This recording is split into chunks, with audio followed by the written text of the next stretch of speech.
Hey guys, I'm behind door number 1. Welcome back to my channel. Say hi to baby Aria here. Hi, I'm Aria. I'm the fuzzy baby today who just wants to be held and won't let mommy put me down. So I'm gonna be in all the videos for right now since recording a bunch of them in a row. Yay!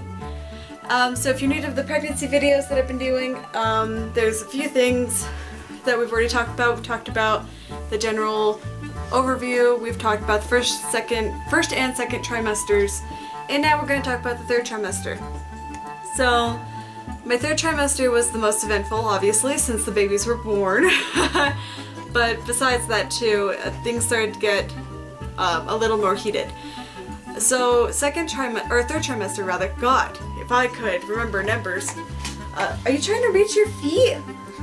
Are you trying to reach your feet? Third trimester was a little more heated. That was when they started to monitor my blood pressure because at first it was really low. So each time I went into the doctors, they noticed that my blood pressure was low. I started seeing them once a week, I believe, once or twice a week. And they would each time check my blood pressure, they would listen to the baby's heartbeats, make sure they were okay, and kind of send me on my way. And so throughout my third trimester I was getting contractions off and on.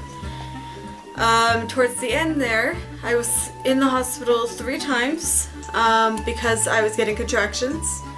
The first time they monitored them for a while and then they kept me overnight to monitor the contractions because they were happening every 3 to 4 minutes and they seemed to be getting stronger, but I wasn't dilating. So this was at about 30 weeks pregnant. So it was a little early, but because I wasn't dilating and they observed me for a night, they decided to send me home. The second time was about a week after that. I went in and they saw I was contracting because they tell you, you know, like if you're getting contractions regularly to go into the hospital, to go into the labor and delivery ward. So baby, what are you doing? What are you doing, Aria? Yeah, you excited? Anyways, so the second time I was getting really bad back spasms as well. So my back was spasming really badly while I was getting contractions. And it was happening pretty regularly. It was happening that it was strong enough that I would be catching my breath every time it started. And so I called labor and delivery and they told me to come in. I hear you, Luna! And so I came in and they were monitoring my contractions for a few hours. They checked to see if I was dilating and I was. But they have like a test that they can do that checks to see if you're gonna deliver within the next week or whatever. And that came back normal, so they were like, okay, well why do a test if you don't trust it? And sent me on my way. And a week after that I was hospitalized again.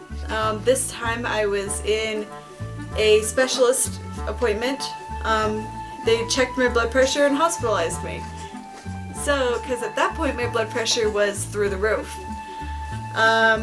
They saw that I was having contractions and that I was dilating, and their main focus was to postpone giving birth for as long as possible because I was still pretty early on. At this point, technically I was 32 weeks pregnant.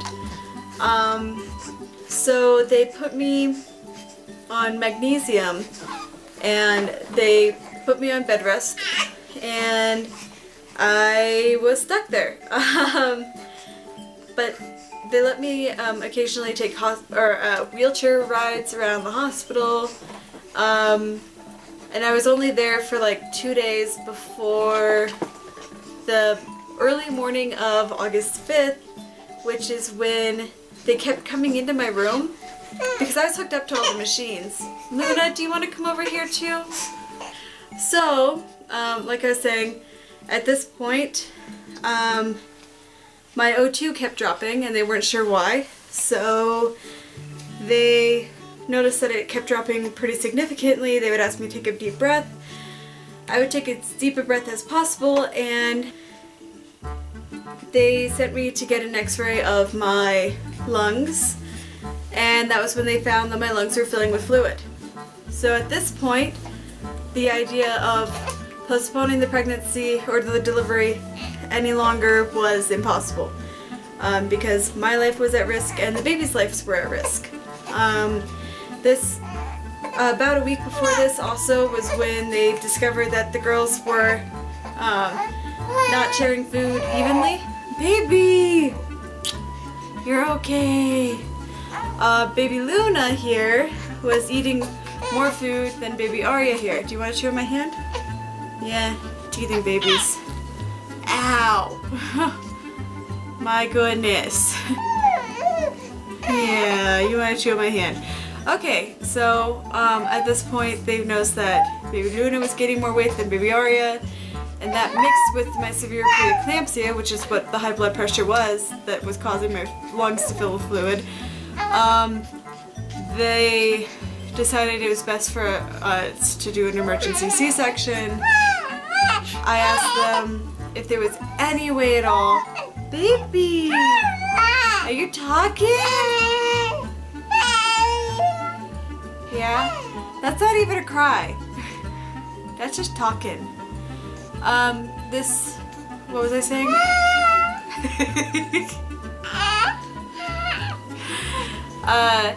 I asked them if there was any other way that we could go about this, because I didn't want a C-section. I wanted to go about it and deliver them naturally, especially because I was already contracting. I was in full-blown labor at this point. I was getting contractions every 2 to 3 minutes. They were getting stronger and stronger and stronger, and I was already dilating, but they said we couldn't wait because it could take a while, especially since I had already been contracting for months and it just barely started to cause me to dilate. So because of this and other complications, they decided to do an emergency C-section on the day of August 5th, which was the day that they became 33 weeks gestational age. Yeah, that was when they became 33 weeks gestational age, so they were technically just barely born at 33 weeks. I did have some complications during the C-section, which is why I didn't want to do a C-section, but that's life. I had no other options, so I went through with it. But basically, when they were trying to do the spinal, they missed the first time. After she was fishing around my spine, she was asking, do you feel that on your right or left? I told her I felt it on my right. She kept fishing around towards the right side and then did something, and it felt like a rush of cold liquid went down my leg, even though no liquid went down my leg. It was just my nerves got hit. Baby, you're okay. You're okay. Anyways, at this point, they tried again, and this time it worked, quote unquote, and I was numb for part of it. From a little bit below my belly button down, I was numb, but I could feel everything from belly button up.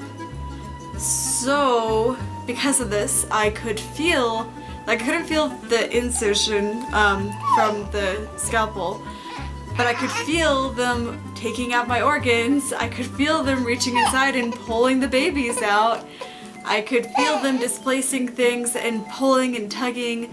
I was just in a horrible amount of pain. I kept feeling like I was going to throw up, but it would be too painful to throw up. My husband was right next to me, holding my hand, trying to calm me down. I felt like I was screaming, but apparently I was just grinding my teeth and just kept saying over and over again how badly it hurt. I remember they gave me another dose of pain medication to try to help.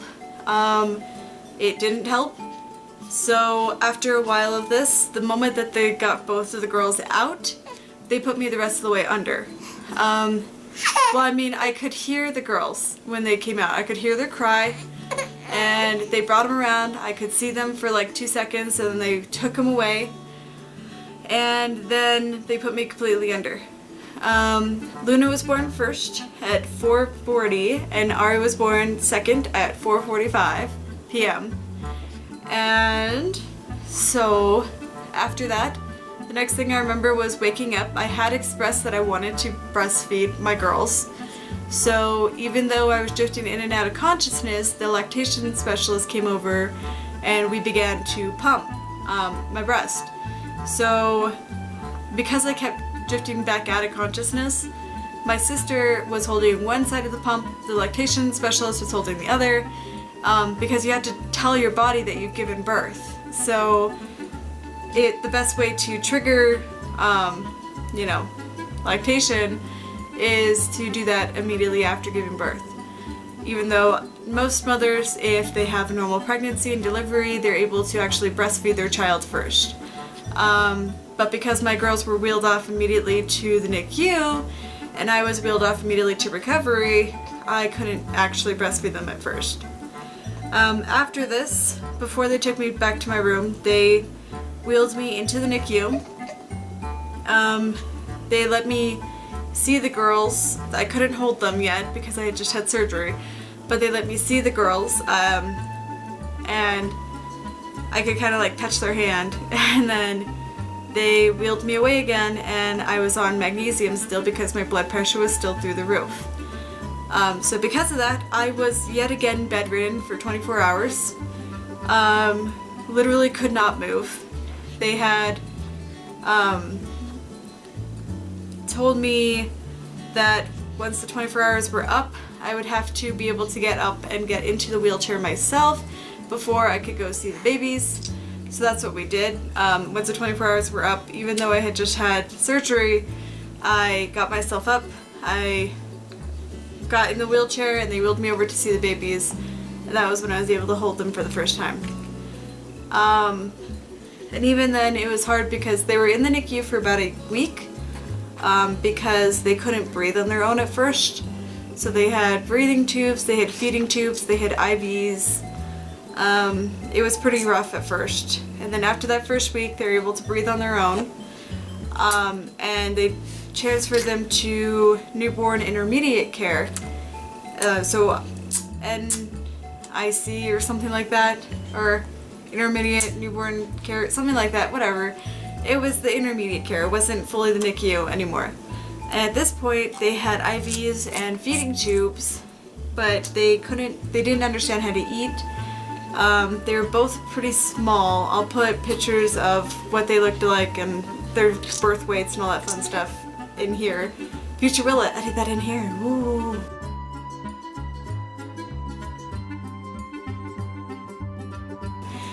And they slowly but surely gained weight over the span of a month, and then they eventually came home. But I'll talk more about the NICU experience and my recovery and all that fun stuff in the next video. I think that this has been a sufficient enough video for now. My babies are teething right now, so I apologize for the random finger bitingness, but that's life. This is what teething babies do. So she's just devouring my finger right now. Yep, you go, Luna, you're a little vampire. Yeah, you're a little vampire. Do you girls want to say anything before we go? Do you want to say anything? Are you asleep? You're not asleep. You're just chill. That's okay. No. But I think that that's good enough for now. Thank you guys so much for watching. Until the next video, just remember that you're incredible.